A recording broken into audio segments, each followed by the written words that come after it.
ನಮಸ್ಕಾರ ವೀಕ್ಷಕರೇ, ಲಿಟಲ್ ಚಾಂಪ್ಸ್ನ ವಿಶೇಷವಾದ ಸಂಚಿಕೆಗೆ ನಿಮ್ಮೆಲ್ಲರಿಗೂ ಸ್ವಾಗತ.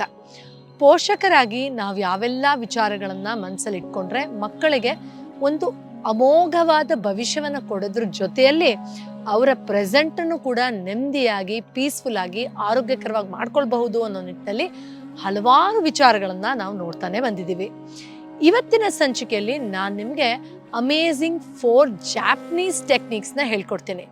ಇದನ್ನು ಜಾಪನೀಸು ತುಂಬ ಚಿಕ್ಕ ವಯಸ್ಸಿಂದನೇ ಮಕ್ಕಳಿಗೆ ರೂಢಿಸ್ಕೊಳ್ತಾ ಇದನ್ನು ಅಳವಡಿಸ್ಕೊಳ್ಳೋದ್ರ ಮೂಲಕ ನಿಮಗೆ ಗೊತ್ತಿರೋ ಹಾಗೆ Japan is one of such a developed country. ಅಲ್ಲಿರೋ ಬ್ಯೂಟಿ ಇರ್ಬೋದು, ವರ್ಕ್ ಕ್ವಾಲಿಟಿ ಇರ್ಬೋದು, ಜನ ಹಾರ್ಡ್ ವರ್ಕ್ ಮಾಡೋದಿರ್ಬೋದು, ಅಥವಾ ಅವರು ಒಂದು ಎಕಾನಮಿ ಸ್ಕೇಲಲ್ಲೂ ಕೂಡ ಫೋರ್ ಫ್ರಂಟಲ್ಲಿರೋದಿರ್ಬೋದು, ಮತ್ತು ಸ್ಪಿರಿಚುಲಿ ಕೂಡ ತುಂಬ ಸ್ಟ್ರಾಂಗ್ ಆಗಿರೋದಿರ್ಬೋದು. ಇದನ್ನೆಲ್ಲ ನಾವು ನೋಡೇ ಇದ್ದೀವಿ. ಈ ಥರ ತನ್ನ ಮಕ್ಕಳಿಗೆ ಈ ಕೆಲವು ಸೂತ್ರಗಳನ್ನು ಹೇಳ್ಕೊಡ್ತಾ ಯಾವ ರೀತಿ ಪ್ರಿಪೇರ್ ಮಾಡ್ತಾರೆ ಅಂತ ತಿಳ್ಕೊಳ್ಳೋಣ. ಮೊದಲನೇದು ಇಕೆಕಾಯ್ ಅಂತ ಹೇಳ್ತೀವಿ. ನೀವು ಈ ಪದ ಆಲ್ರೆಡಿ ಕೇಳಿರಬಹುದು, ಯಾಕಂದರೆ ಇದೇ ಹೆಸರಲ್ಲಿ ಒಂದು ಪಾಪ್ಯುಲರ್ ಬುಕ್ ಕೂಡ ಆಲ್ರೆಡಿ ವರ್ಲ್ಡ್ಸ್ ಬೆಸ್ಟ್ ಸೆಲ್ಲರ್ ಆಗಿದೆ. ಹಾಗಂದ್ರೆ ದಿನ ಬೆಳಗ್ಗೆ ಎದ್ದಾಗ ನಾನು ಯಾವ ವಿಷಯದ ಕಡೆ ಕೆಲಸ ಮಾಡೋದ್ರಿಂದ ನನ್ನ ಆತ್ಮಕ್ಕೆ ಪರಮಾನಂದ ಆಗತ್ತೆ, ನನ್ನ ಪರ್ಪಸ್ ಆಫ್ ಎಕ್ಸಿಸ್ಟೆನ್ಸ್ ಏನು ಅನ್ನೋಂಥ ಆ ರಿಯಲ್ ಎಕ್ಸೈಟಿಂಗ್ ಪ್ಯಾಷನೇಟ್ ವಿಷಯವನ್ನ ನಾವು ಯಾವಾಗಲೂ ಮನಸ್ಸಲ್ಲಿ ಇಟ್ಕೊಳ್ಬೇಕು ಅಂತ ಹೇಳ್ತಾರೆ. ಸೊ ಚಿಕ್ಕ ವಯಸ್ಸಿನಲ್ಲಿ ಎಕ್ಸಾಕ್ಟ್ ಆಗಿ ನಿನ್ನ ಕೆರಿಯರ್ ಏನು, ನೀನು ಎಷ್ಟು ಸಂಬಳ ಬರೋ ಕೆಲಸಕ್ಕೆ ಸೇರ್ಕೊಳ್ತೀಯಾ ಅಂತ ಆ ಮಗುಗೆ ಈಗಲೇ ಹೇಳ್ಕೊಡೋಕ್ಕಿಂತ ನಿನ್ನ ಪ್ಯಾಷನ್ ಏನು, what really makes you love life, ಯಾವ ವಿಚಾರದ ಬಗ್ಗೆ ನಿನಗೆ ಬದುಕಿನ ಬಗ್ಗೆನೇ ವಿಪರೀತವಾದ ಪ್ರೀತಿ ಮತ್ತು ಉತ್ಸಾಹ ಬರುತ್ತೆ ಅನ್ನೋದನ್ನ ಕಂಡು ಹಿಡಿಯೋಕೆ ನೀವು ಕೂಡ ಮಗುಗೆ ಸಹಾಯ ಮಾಡಿ.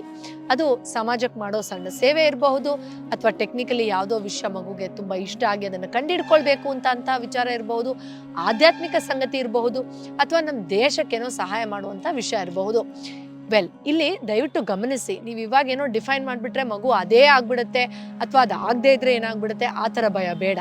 ಇಲ್ಲಿ ನಾವು ಮಗುವಲ್ಲಿ ಟ್ರಿಗರ್ ಮಾಡ್ತಾ ಇರೋದು ಆ ಎಂಥೂಸಿಯಾಸಮ್ನ, ಆ ಜೋಶನ್ನ. ಫಾರ್ ಎಕ್ಸಾಂಪಲ್, 2-3 ವರ್ಷದಲ್ಲೇನೆ ಮಗು ಅಪ್ಪ ಅಮ್ಮನಿಗೆ ಎಲ್ಲದಕ್ಕೂ ಇದು ಯಾಕೆ, ಇದೇನು, ಇದು ಹೇಗೆ ಅಂತ ಪ್ರಶ್ನೆ ಮಾಡ್ತಾನೇ ಇರುತ್ತೆ ಇಡೀ ದಿನ.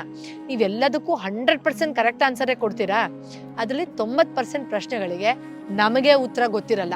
ಚಂದ್ರ ಯಾಕೆ ದೂರ ಇದ್ದಾನೆ, ಭೂಮಿ ತಿರ್ಗೋದು ಯಾಕೆ ನನಗೆ ಗೊತ್ತಾಗ್ತಾ ಇಲ್ಲ, ಈ ಥರ ಏನೇನೋ ಪ್ರಶ್ನೆ ಕೇಳಿದಾಗ ಅಯ್ಯಯ್ಯೋ ಏನಪ್ಪ ಮಾಡೋದು ಅಂತ ತಲೆ ಕೆರ್ಕೋಬೇಕು ನಮಗೆ ಅನ್ಸುತ್ತೆ. ಆದರೆ ಸಂಶೋಧನೆ ಹೇಳುತ್ತೆ, ಇಲ್ಲಿ ನೀವು ಕರೆಕ್ಟ್ ಆನ್ಸರ್ ಕೊಡೋದಲ್ಲ ಮುಖ್ಯ, ಮಗುವಿಗೆ ಪ್ರಶ್ನೆ ಮಾಡಿ ಆ ಎನ್ಕ್ವೈರಿ ಮೋಡ್ ಮೂಲಕ, ಆ ಎಂಥೂಸಿಯಾಸಮ್ ಮೂಲಕ ಜೀವನವನ್ನು ಸಂಭ್ರಮಿಸೋದನ್ನ ಮತ್ತು ಬ್ರೈನ್ ಡೆವಲಪ್ಮೆಂಟ್ನ ಅದು ಎಕ್ಸ್ಪೀರಿಯನ್ಸ್ ಮಾಡ್ತಾ ಇದೆ ಅಂತ ಅಲ್ವಾ?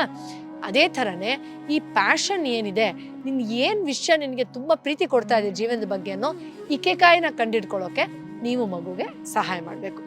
ಎರಡನೇದು ಕೈಸೆನ್ ಅಂತ ಹೇಳ್ತೀವಿ. ಅಂದರೆ ಮಗುಗೆ ನೀವು ಪ್ರತಿನಿತ್ಯ ಮಲ್ಗಕ್ಕಿಂತ ಮುಂಚೆ ಅಥವಾ ದಿನದಲ್ಲಿ ಒಂದು ಸಣ್ಣ ಪ್ರಶ್ನೆಯನ್ನ, ನಿನ್ನ ಕೈಸೆನ್ ಏನು ಅಂತ ಕೇಳಬೇಕು. ಅಂದರೆ what is that you want to improve little by little. ನಮ್ಮ ಜೀವನದಲ್ಲಿ ನಮಗೆ ಇಷ್ಟ ಆಗದೆ ಇರೋ ಎಷ್ಟೋ ವಿಷಯಗಳಿದೆ, ಬಟ್ ಆ ಒಂದು ಸಣ್ಣ ಸ್ಟೆಪ್ ಆಫ್ ಇಂಪ್ರವೈಸೇಷನ್ ನೀನು ಇವತ್ತು ತಗೊಂಡೆ ಅನ್ನೋ ಪ್ರಶ್ನೆಯನ್ನ ನೀವು ಮಗುಗೆ ಮಾಡಬಹುದು. ಉದಾಹರಣೆಯಾಗಿ ನಿಮ್ಮ ಜೀವನದ್ದೇ ನೀವು ಕೊಡಬಹುದು. ಫಾರ್ ಎಕ್ಸಾಂಪಲ್, ನಾನಿವತ್ತು ಅಡುಗೆ ಮಾಡ್ಬೇಕಾದ್ರೆ ಯೂಶಲಿ ಅದು ಇದು ಅಂತ ಏನೇನೋ ಗೊಣ ಅಂತ ಇರ್ತೀನಲ್ಲ, ಅದನ್ನ ಬಿಟ್ಟು ಪೀಸ್ಫುಲ್ಲಾಗಿ ಅಡುಗೆ ಮಾಡೋ ಸ್ಟೆಪ್ ತಗೊಂಡೆ. ಇವತ್ತು ನಂಗೆ ಸಿಕ್ಕಾಪಟ್ಟೆ ಕೋಪ ಬಂದಿತ್ತು, ಏನೋ ತೊಗೊಂಡು ಬಿಸಾಕ್ಬಿಡೋಣ ಅನ್ನೋಷ್ಟು, ನಾನೊಂದು 5 ನಿಮಿಷ ಇರಲಿ, ಬೇಡ, ಇಶ್ಯೂ ಏನು ಅದನ್ನು ಅಡ್ರೆಸ್ ಮಾಡೋಣ, ಈ ಥರ ಎಲ್ಲ ವಸ್ತುಗಳನ್ನ ಬಿಸಾಕೋದು ಬೇಡ ಅನ್ನೋಂಥ ಒಂದು ಹೆಜ್ಜೆ ಹಿಂದೆ ತಗೊಂಡೆ. ಆ ಥರ ಒಂದು ಸ್ಮಾಲ್ ಸ್ಟೆಪ್ ಆಫ್ ಇಂಪ್ರವೈಸೇಷನ್. ಇವತ್ತು 5 ನಿಮಿಷ ಬೇಗ ಎದ್ದೆ, ಇವತ್ತು ನನ್ನ ಗಾಡಿನ ಕ್ಲೀನ್ ಮಾಡಿಕೊಂಡು ಇಟ್ಕೊಳ್ಳೋಣ, ಇನ್ಮೇಲೆ ವಾರಕ್ಕೆ ಒಂದ್ಸತಿ ಏನೋ ಸ್ಟೆಪ್ ತಗೊಂಡೆ. ಈ ಥರ ಹೇಳ್ತಾ ಹೋದಾಗ ಮಗು ಕೂಡ ಆ small little capable step of improvisation ಏನು ಅಂತ ಹೇಳ್ತಾ ಹೋಗುತ್ತೆ. ನೋಡಿ, ಇಲ್ಲಿ ದೊಡ್ಡವರಾದಾಗ ಮಕ್ಕಳಿಗೆ ನೀನು ಸರಿ ಇಲ್ಲ, ನೀನು ಅದು ಮಾಡಿಲ್ಲ, ನೀನು ಇದು ಮಾಡ್ಕೊಳ್ಳೇ ಇಲ್ಲ ಅಂತ ಇಡೀ 20-30 ವರ್ಷದ ಒಂದೇ ಸತಿ ಕಂಪ್ಲೇಂಟ್ ಕೊಟ್ಟರೆ ಅದು ಮಾಡ್ಕೊಳಕ್ಕಾಗಲ್ಲ. ಪ್ಲಸ್ ತನ್ನ ಸೆಲ್ಫ್ ಎಸ್ಟೀಮ್ನು ಕಳ್ಕೊಳಕ್ ಶುರು ಮಾಡುತ್ತೆ. I am not good for anything ಅಂತಲೂ ಅದಕ್ಕೆ ಅನ್ಸುತ್ತೆ. ಅದೇ ನೀವು ಇವಾಗಲೇ ಆ 5 ವರ್ಷ, 4 ವರ್ಷ, 6 ವರ್ಷದಿಂದನೇ what was your tiny step of improvisation ಅನ್ನೋ ಕೈಸೆನ್ನ ಪ್ರಶ್ನೆಯನ್ನ ಕೇಳ್ತಾ ಹೋದ್ರೆ ಎಷ್ಟು ಚೆನ್ನಾಗಿ ನಿಮಗೂ ಒಂದು ಖುಷಿ ಇರುತ್ತೆ, ಮಗು ವರ್ಕ್ ಮಾಡ್ತಾ ಇದೆ ಇಂಪ್ರವೈಸೇಷನ್ ಮೇಲೆ ಅಂತ. ಮಗುಗೂ ಎಷ್ಟು ಗುಡ್ ಫೀಲಿಂಗ್ ಇರುತ್ತೆ. ಅಂದರೆ ಕರೆಕ್ಷನ್ನ ನಾನು ಸರಿ ಇಲ್ಲ ಅಂತ ಮಾಡ್ಕೊಳ್ಳೋದಕ್ಕೂ, ನಾನೇನೋ ಮಾಡಬಲ್ಲೆ ಇದ್ರ ಬಗ್ಗೆ ಅಂತ ಮಾಡ್ಕೊಳ್ಳೋದಕ್ಕೂ ತುಂಬ ವ್ಯತ್ಯಾಸ ಇದೆ. ನಾನೇ ಸರಿ ಇಲ್ಲ ಅಂದ್ಬಿಟ್ರೆ ಕರೆಕ್ಷನ್ ಮಾಡ್ಕೊಳ್ಳೋದ್ರ ಕಡೆ ಮೈಂಡ್ ಹೋಗಲ್ಲ. ಇನ್ನು 3ನೇದು ಪೊಮೊಡೋರೋ ಟೆಕ್ನಿಕ್ ಅಂತ ಹೇಳ್ತೀವಿ. ಅಂದರೆ 20 ಮಿನಿಟ್ಸ್ ಕಂಟಿನ್ಯೂಸ್ ಆಗಿ ವರ್ಕ್ ಮಾಡಿ 5 ಮಿನಿಟ್ಸ್ ಬ್ರೇಕ್ ತೊಗೊಳ್ಳೋದು, ಮತ್ತೆ 20 ಮಿನಿಟ್ಸ್ ಕಂಟಿನ್ಯೂಸ್ ಆಗಿ ಒಂದು ಪ್ರಾಜೆಕ್ಟ್ ಮೇಲೆ ವರ್ಕ್ ಮಾಡಿ ಮತ್ತೆ 5 ಮಿನಿಟ್ಸ್ ಬ್ರೇಕ್ ತೊಗೊಳ್ಳೋದು. ಅಂದರೆ ಆ 20 ಮಿನಿಟ್ಸ್ ನೋ ಡಿಸ್ಟ್ರಾಕ್ಷನ್. ಈಗ ಬರಿತಾ ಇದ್ರೆ 20 ನಿಮಿಷ ಅಳ್ಳಾಡದೆ 20 ನಿಮಿಷ ಬರೆಯೋದು, ಆಮೇಲೆ 5 ಮಿನಿಟ್ಸ್ ಬ್ರೇಕ್ ತೊಗೊಳ್ಳೋದು. ಈ ಥರ ಮಾಡೋದ್ರಿಂದ ನೆಕ್ಸ್ಟ್ ಬ್ರೇಕ್ ಸಿಗುತ್ತೆ ಅನ್ನುವಂಥ ಒಂದು ಜೋಶು ಇರುತ್ತೆ. 20 ನಿಮಿಷ ನಾನು ಎಲ್ಲೂ ಹೋಗಂಗೂ ಇಲ್ಲ ಅನ್ನೋ ಅಬ್ಸಲ್ಯೂಟ್ ಫೋಕಸ್ ಬರೋಕ್ಕೆ ಮಗುಗೆ ಸಹಾಯ ಆಗುತ್ತೆ. ಇನ್ನು ಲಾಸ್ಟ್ ಒನ್ ಶೋಷನ್. ಅಂದರೆ ಶೋಷನ್ ಅಂದರೆ ಏನಪ್ಪ ಜಾಪನೀಸಲ್ಲಿ ಅಂದರೆ, ನೀವು ಏನೇ ಒಂದು ಕೆಲಸ ಮಾಡಬೇಕಾದ್ರೂ ಇದನ್ನು ಫಸ್ಟ್ ಟೈಮ್ ನಾನು ಮಾಡ್ತಾ ಇದ್ದೀನಿ, ಇನ್ಯಾವತ್ತೂ ಈ ಅವಕಾಶ ನಂಗೆ ಸಿಗೋದೇ ಇಲ್ಲ ಈ ಕೆಲಸ ಮಾಡೋಕ್ಕೆ ಅನ್ನೋ ಲೆವೆಲ್ ಆಗಿ ನೀವು ಇಂಡಲ್ಜ್ ಆಗಬೇಕು ಅದರಲ್ಲಿ. ಸೊ ಏನೇ ಮಾಡಬೇಕಾದ್ರೂ ಶೋಷನ್ ಅನ್ನೋವಂಥ ಒಂದು ಫೀಲಿಂಗ್ ಇರಬೇಕು. ಅಂದರೆ ಈಗ ಫಾರ್ ಎಕ್ಸಾಂಪಲ್ ನಾನು ವಿಡಿಯೋ ಮಾಡ್ತಾ ಇದ್ದೀನಿ, ಈ ವಿಡಿಯೋಲಿ ನಾನು ನನ್ನ ಬೆಸ್ಟನ್ನು ಕೊಡ್ತೀನಿ. ಇನ್ನು ಯಾವುದು ವಿಡಿಯೋನೇ ಮಾಡಲ್ಲ ಅನ್ಬೇಕಾದ್ರೆ ಯಾವ ಥರ ನನ್ನ ಬೆಸ್ಟ್ ಪರ್ಫಾರ್ಮೆನ್ಸ್ ಕೊಡಬೇಕಪ್ಪ, I have to bring my heart and soul to this video ಅಂತ ನಾವು ಅಂದ್ಕೊಂಡು ಮಾಡಿದಾಗ ಎಷ್ಟು ಒಳ್ಳೆ ಔಟ್ಕಮ್ ಬರುತ್ತೆ.